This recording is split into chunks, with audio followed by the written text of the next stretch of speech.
ঢাকায় শুরু হয়ে গিয়েছে ইতিমধ্যেই বৃষ্টি এবং আপনারা দেখছেন দুপুর বেলাতে রাতের আবহ তৈরি হয়েছে।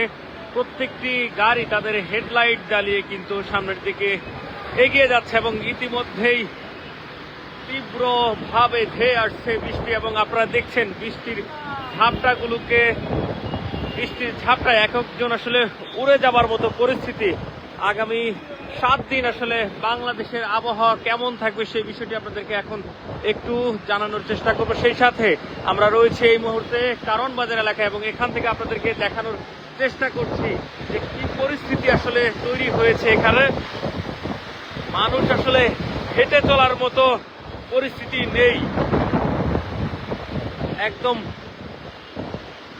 পুরো জায়গা জুড়ে তীব্র বৃষ্টির ঝাপটায় মানুষ উড়ে যাবার মতো পরিস্থিতি এবং আপনারা দেখছেন বৃষ্টির ঝাপটাগুলো উড়ে উড়ে কুয়াশার মতো চতুর্দিকে ছড়িয়ে যাচ্ছে। প্রত্যেকটি গাড়ি হেডলাইট জ্বালিয়ে আসছে এবং মানুষ যারা ফুটওভার ব্রিজের উপর রয়েছে তারা আসলে সতর্ক অবস্থানে চলাফেরা করছেন এবং ছোট বাচ্চা যারা রয়েছে তাদেরকে কিন্তু পরিবার যারা সাথে আছেন তারা আগলে রেখেছে এবং আপনাদেরকে দেখানোর চেষ্টা করছি কিছুক্ষণ আগেও কিন্তু আকাশ পুরো অন্ধকার হয়ে গিয়েছিল এবং সেই সাথে আমরা দেখছিলাম তীব্র অন্ধকারে ছেয়ে গিয়েছিল এই ভর দুপুর বেলাতেই। সেই সাথে আগামী কয়েকদিন আসলে 6টি বিভাগে কেমন আবহাওয়া থাকবে সেটি আপনাদেরকে একটু জানানোর চেষ্টা করব। যদি একটু জানানোর চেষ্টা করি যে দেশের 6টি বিভাগের কিছু কিছু জায়গায় আজকে ইতিমধ্যেই কিন্তু বৃষ্টি শুরু হয়ে গিয়েছে। সর্বশেষ আগামী 24 ঘন্টায় দেশের সর্বোচ্চ বৃষ্টি রেকর্ড করা হয় ঢাকায় 51 মিলিমিটার। এছাড়াও কুড়িগ্রামের রাজারহাট জেলা অর্থাৎ দেশের সর্ব উত্তরের জেলা কুড়িগ্রামে রাজারহাটে কিন্তু 43 মিলিমিটার বৃষ্টি রেকর্ড করা হয়েছিল এবং আবহাওয়া দপ্তর যে বিষয়টি জানিয়েছেন যে আগামীকাল রোববার বৃষ্টি আবার কমে যেতে পারে, তবে থেমে থেমে বৃষ্টি হওয়ার আশঙ্কাটা কিন্তু রয়ে গিয়েছে। আবহাওয়া অধিদপ্তরের আবহাওয়াবিদ মোহাম্মদ তরিকুল নেওয়াজ জানিয়েছেন দেশের ভেতরে যে মেঘমালার সৃষ্টি হয়েছে এর প্রভাবে আজও বৃষ্টি হতে পারে এবং আমরা দেখছি তীব্র যানজটও কিন্তু তৈরি হয়ে গিয়েছে এবং গাড়িগুলো সামনের দিকে কিন্তু এই মুহূর্তে এগোচ্ছে না। আমরা যদি আপনাদেরকে দেখাই যে মানুষজন যারা রয়েছে তারা খুবই সতর্ক অবস্থানে আসা যাওয়া করছে এবং তাদের আসা যাওয়ার মাঝেও কিন্তু এই বাতাস এবং বৃষ্টির একটি মিলনে এক ধরনের বাধা তৈরি হয়েছে। ট্রাফিকের সদস্য যারা রয়েছেন তারাও কিন্তু এই বৃষ্টির মধ্যে দাঁড়িয়ে রয়েছেন কষ্ট করে, সেই সাথে মানুষ যাতে নিরাপদে তাদের গন্তব্যে পৌঁছাতে পারে সেই জন্য তারা চেষ্টা করে যাচ্ছেন। এবং আপনাদেরকে যদি একটু বলে রাখি যে দেশের ভিতরে যে মেঘমালার সৃষ্টি হয়েছে এর প্রভাবে আজকে সারাদিনই কিন্তু এরকম বৃষ্টি হওয়ার সম্ভাবনা রয়েছে। সেই সাথে ময়মনসিংহ, সিলেট, বরিশাল, খুলনা, চট্টগ্রাম ও রংপুর বিভাগের কোনো কোনো স্থানে ভারী বৃষ্টি হওয়ার সম্ভাবনা রয়েছে এবং এক সপ্তাহের বেশি সময় ধরে তাপ প্রবাহের পর দেশের বিভিন্ন স্থানে গত রোববার থেকে কিন্তু বৃষ্টি শুরু হয়েছে। 2 দিন বিরতির পর মঙ্গলবার থেকে বৃষ্টি আরো বেড়ে গিয়েছিল এবং সেই সাথে দেশের প্রত্যেকটি স্থানেই কিন্তু বৃষ্টির আশঙ্কা এবং আমরা দেখছি সাধারণ মানুষ যারা আসলে কোনো প্রকার ছাতা ছাড়া বের হয়েছিল তারা ভিজে গিয়েছে এবং ভিজে ভিজেই তাদের গন্তব্যে পৌঁছানোর চেষ্টা করছে। এবং আপনাদেরকে যদি একটু বলে রাখি যে এই মুহূর্তে ঢাকায় কিন্তু তীব্র আকারে বৃষ্টি হচ্ছে। সেই বৃষ্টি থেকে রক্ষা পাবার জন্য যারা যেখানে রয়েছেন নিরাপদ স্থানে চলে যাওয়ার চেষ্টা করছেন।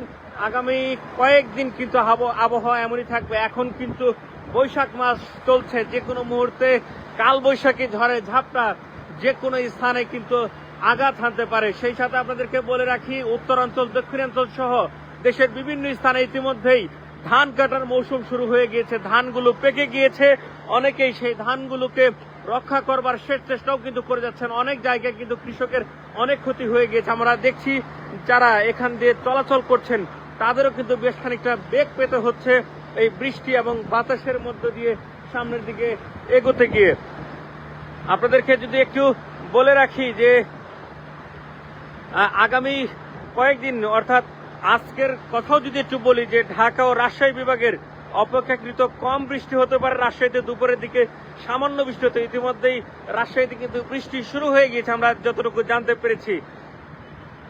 কোনো কোনো স্থানে 100 মিলিমিটারের বেশি বৃষ্টিপাত হয়েছে, যেমন পটুয়াখালীর খেপুরপাড়ায় 121 মিলিমিটার বৃষ্টি হয়। টানা বৃষ্টি ও উজানের পানির তোর বিশেষ করে দেশের উত্তর পূর্বাঞ্চলে কয়েকটি নদীর পানি কিন্তু ইতিমধ্যে বেড়ে গিয়েছে এবং আমরা রয়েছি এই মুহূর্তে রাজধানীর কারওয়ান বাজারে এবং সেখান থেকে আপনাদেরকে দেখানোর চেষ্টা করছি দেশের ভিতরে যে বৃষ্টির আবহাওয়ার পরিস্থিতি পরিবর্তন হচ্ছে, সেই আবহাওয়া পরিস্থিতি পরিবর্তনের সর্বশেষ। এবং আপনাদেরকে বলে রাখি, গত কয়েকদিন ধরেই কিন্তু রাজধানী ঢাকাতে তীব্র তাপদাহ ছিল, সেই তাপদাহ থেকে রাজধানীবাসী খানিকটা কিন্তু মুক্তি পাচ্ছে এই বৃষ্টির মাধ্যমে। এবং গত কয়েকদিন ধরেই কিন্তু থেমে থেমে বৃষ্টি হচ্ছিল, আজকে বৃষ্টির মাত্রাটা খানিকটা বেশি।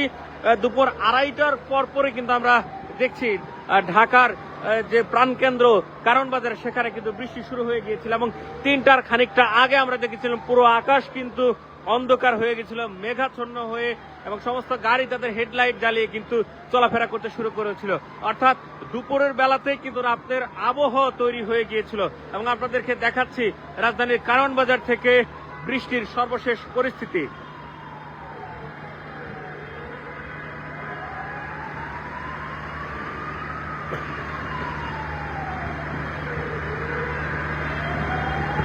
আমরা দেখছি তীব্র বেগে রাজধানীতে এই মুহূর্তে বৃষ্টিপাত হচ্ছে এবং সেই বৃষ্টিপাতে জনজীবন কিন্তু প্রায় স্থবির হয়ে গেছে এবং এই মুহূর্তে প্রচন্ড বাতাসে ঝাপটা কিন্তু আসছে এবং আমরা দেখছি যারা চলাচল করছেন এখান দিয়ে খানিকটা তাদেরকে বেগ পেতে হচ্ছে চলাচল করতে গিয়ে।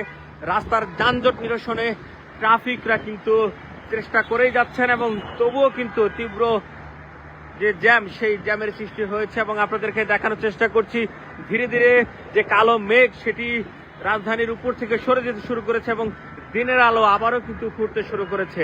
রাতের যে আবহাওয়া তৈরি হয়েছিল সেই আবহাওয়া কেটে গিয়ে সূর্যের আলো ধীরে ধীরে দেখা মিলছে এবং আমরা দেখছি সেই আলোতে আবারও কিন্তু গাড়িগুলোর যে হেডলাইট সেগুলোকে ধীরে ধীরে বন্ধ করতে। তো এই ছিল সর্বশেষ আপনাদেরকে দেখানোর চেষ্টা করছিলাম। রাজধানীতে চলছে বৈশাখের বৃষ্টির ঝাপটা এবং সারা দেশেই কিন্তু গত কয়েকদিনের আবহাওয়ার যে পরিস্থিতি থাকবে সেটি আপনাদেরকে জানানোর চেষ্টা করছিলাম।